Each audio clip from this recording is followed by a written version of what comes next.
Hello and welcome to The Top Story, a podcast with the headlines of the day from our correspondents around the world. I'm Qi. Coming up in this edition, world leaders have responded to Donald Trump's idea to relocate Palestinians from Gaza, with the UN chief warning against any form of ethnic cleansing. Thousands of demonstrators have taken to the streets across the United States to voice their anger at the Trump administration. And civil society officials say rebels have gained ground in the Eastern Democratic Republic of the Congo, despite the unilateral ceasefire they declared earlier this week. We begin with the Middle East. World leaders have responded to Donald Trump's idea to relocate Palestinians from Gaza. The United Nations Secretary-General is warning against any form of ethnic cleansing in Gaza. Antonio Guterres says Gaza cannot go back to more death and destruction.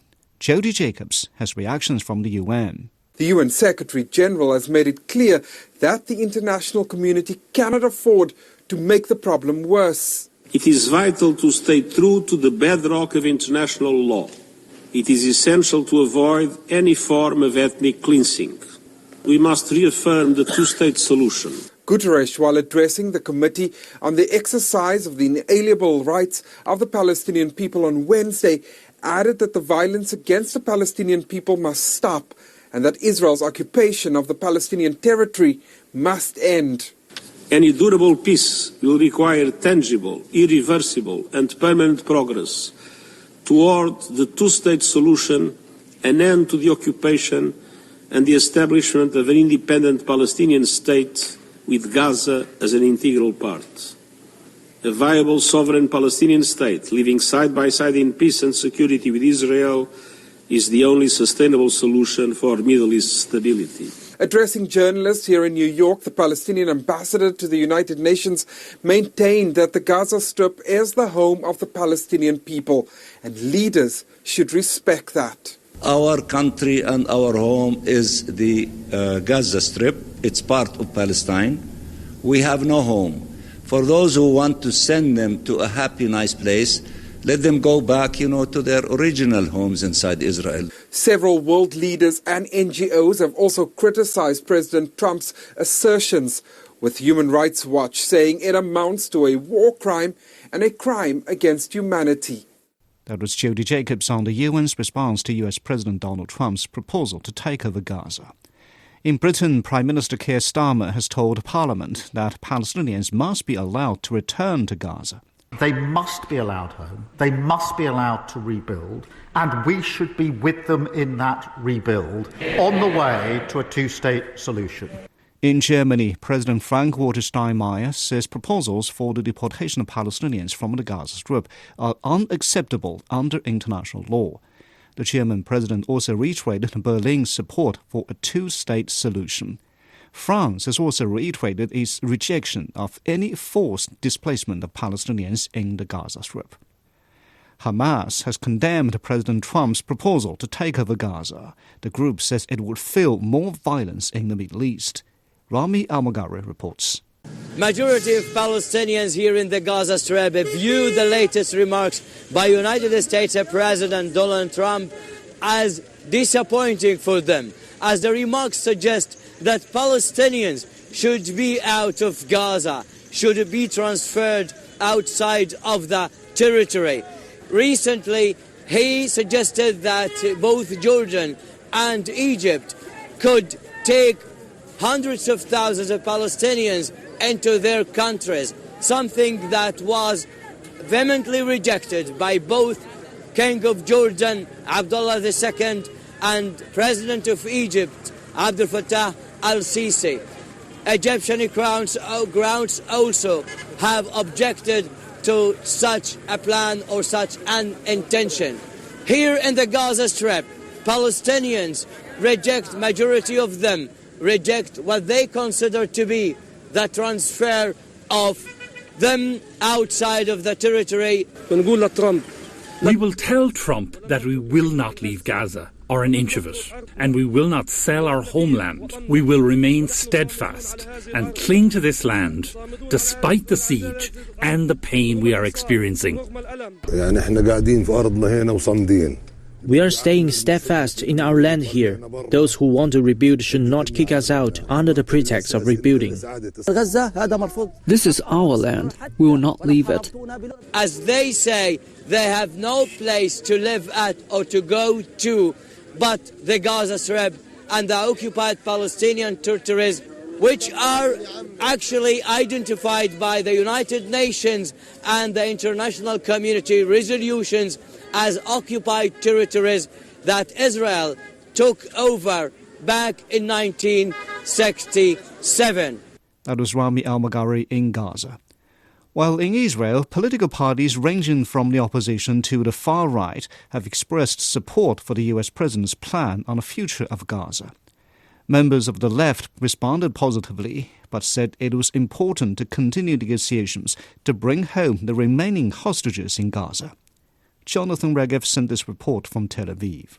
It depends on which side of the political spectrum you're speaking about. Let's look at the opposition at the beginning. If we look at Yair Lapid and Benny Gantz, for example, they both welcome the very friendly messages coming from the United States. Regarding the Gaza plan, they're not mentioning too much about it, not talking too much about it, understanding that this is a very controversial issue globally.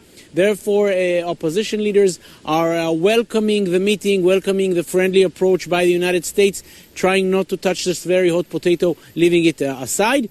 The far right is celebrating this. The other parties, the opposition, even the Orthodox parties, congratulating Donald Trump for his very friendly Israeli approach, but trying to leave this Gaza issue aside, understanding that it's not that simple. The fact that there was a statement in Washington doesn't mean that this will happen tomorrow morning or any time after that.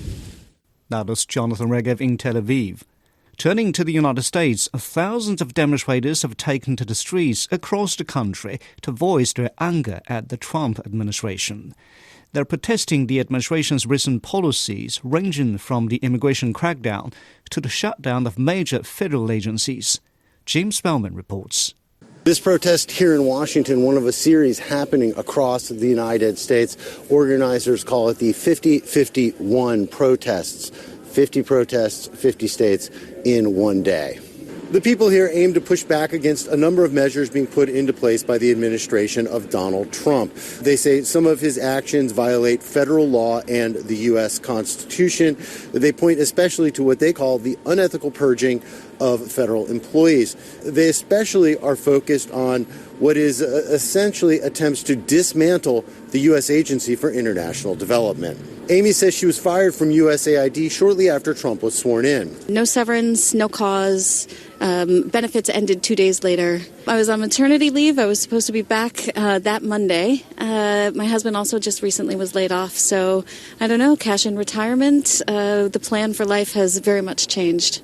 She says the impacts will be felt in the U.S. and abroad. There is a world of people who need this support, whether it's the people who receive the benefits or the people who work in the countries. They will all lose their employment, they will all lose these benefits, and millions of women, children will die as a result. Whatever money they think they're saving is blood money. Many here are also concerned about the influence of Tesla CEO Elon Musk, who has been tasked with heading up the so-called Department of Government Efficiency. I don't think a single person should have control over our entire federal government, and de facto that's what he's done. President Trump has appointed him without congressional approval or intervention to have unfettered access to our entire government. Essentially, they are stealing the government together.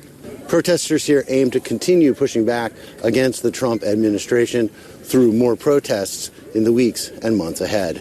That was Jim Spellman reporting.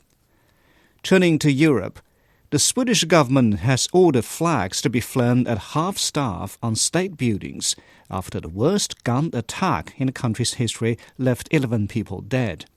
Several people are in hospital with injuries, while police say they have not yet determined the attacker's motive. Pablo Gutierrez reports. Sweden is in mourning after the deadliest mass shooting in the country's history. Now, Risberska school campus now an active crime scene. It all started shortly after 12:30 p.m. when an emergency call came in reporting gunfire on campus. Within minutes, police, ambulances, helicopters, and tactical response units rushed to the scene. Police say 11 people were shot, including the gunman, who authorities say is a 35-year-old man who lived here in Örebro, Sweden, just about 200 kilometers east of the capital. Now, investigators have ruled out terrorism as a motive behind the attack, and they believe the shooter acted alone. The suspect was found dead at the scene with the suspected weapon lying beside him. It is unclear now how he died. Now, police say that the shooter had no known ties to extremist groups and he legally owned firearms, but there were no prior indicators that he posed a threat. Right after the first shots rang out, this entire campus of about 3,500 students had to be evacuated. There are about 6 schools here that provide classes for adults studying to earn their high school diploma, along with Swedish language and vocational courses. Eyewitness described scenes of absolute horror. One teacher told local news outlets that she was leading students outside when the first shots rang out, forcing them to sprint for cover. Others recalled seeing wounded victims being carried out by first responders, some with life-threatening injuries. Some of those injuries where victims were transported to the Örebro University Hospital. Investigators not said exactly how many people were wounded in the attack, so there's still the possibility that the number of fatalities could rise. That was Pablo Gutierrez with key developments after the worst gun attack in Swedish history. And finally, in Africa, civil society officials say rebels gained ground in the Eastern Democratic Republic of the Congo on Wednesday, despite the unilateral ceasefire they declared earlier this week. They said the rebels took control of a city around 100 kilometers from Bukavu. Viviane van der Peer is deputy head of the UN mission in the DRC. She says the situation remains highly volatile.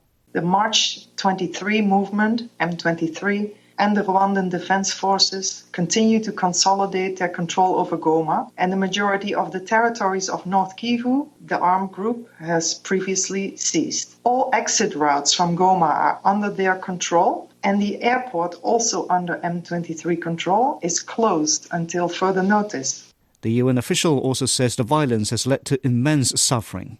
MONUSCO thus operates in a very challenging environment. Mission's key infrastructure in Goma are overwhelmed, with both UN personnel and Congolese seeking shelter within our premises. However, our facilities were neither designed nor staffed for large-scale, long-term accommodations. The pressure on critical resources, such as water, food, sanitation, and shelter, is growing. On Monday, the M23 rebels announced the ceasefire on humanitarian grounds after pleas for the safe passage of aid and hundreds of thousands of displaced people. But the DRC government has described the ceasefire as a false communication, and the United Nations has noted reports of heavy fighting with Congolese forces in the mineral-rich region. After seizing control of Goma, reports said the rebels were gaining ground in other areas and advancing on Bukavu. The rebels said they did not intend to seize Bukavu or other areas, though they earlier expressed ambition to march on the capital, Kinshasa. Elsewhere in Africa, many people in Niger have welcomed the country's departure from the Economic Community of Western African States, or ECOWAS. However, some are calling on their leaders to ensure cooperation with the influential bloc continues. Daniel Arabmoy reports.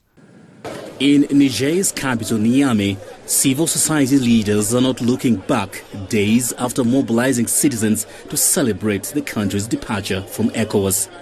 Rallies in support of the exit and the formation of the Alliance of Sahel States, or ESA, have also been seen in Mali and Burkina Faso. They are looking forward to what the new dynamic can bring to the region. We wanted this event, which we initiated over a month ago, to be embraced by all stakeholders. They made it their own and supported us in this initiative. I think that we were able to get across the message that this sovereign decision to leave ECOWAS was well-founded.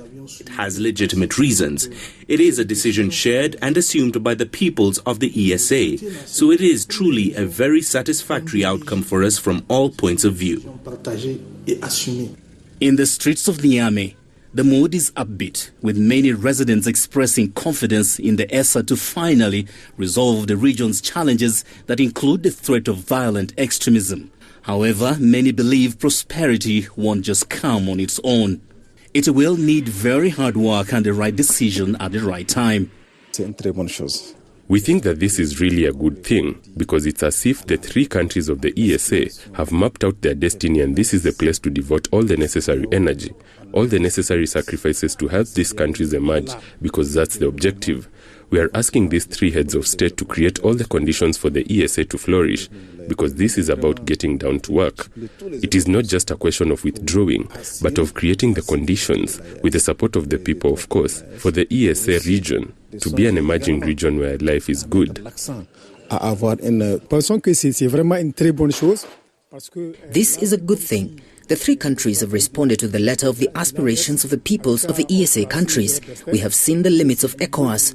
ECOWAS is not there for the development of the African continent, but for the development of the West African sub-region. We are asking them to do everything possible to ensure the security of the ESA, of the three ESA countries, and also to consider putting the emphasis on and having total financial independence. While many in Niger say it's now time to look forward and not in the past, some say maintaining a good relationship with the region's dominant economic body ECOWAS is important. The outcome of the move, however, remains to be seen. That was Daniel Arapmoy reporting. Now, recapping the headlines, world leaders have responded to Donald Trump's idea to relocate Palestinians from Gaza, with the UN Secretary-General warning against any form of ethnic cleansing. Thousands of demonstrators have taken to the streets across the United States to voice their anger at the Trump administration. And civil society officials say rebels have gained ground in the Eastern Democratic Republic of the Congo, despite the unilateral ceasefire they declared earlier this week. And that's it for this edition of The Top Story, a podcast that brings you world headlines every weekday. For more news in politics, business, sports and culture, you can subscribe to the Beijing Hour, a one-hour podcast news magazine program. We welcome and appreciate all ratings and reviews. I'm Qi Zhi. Thank you for listening.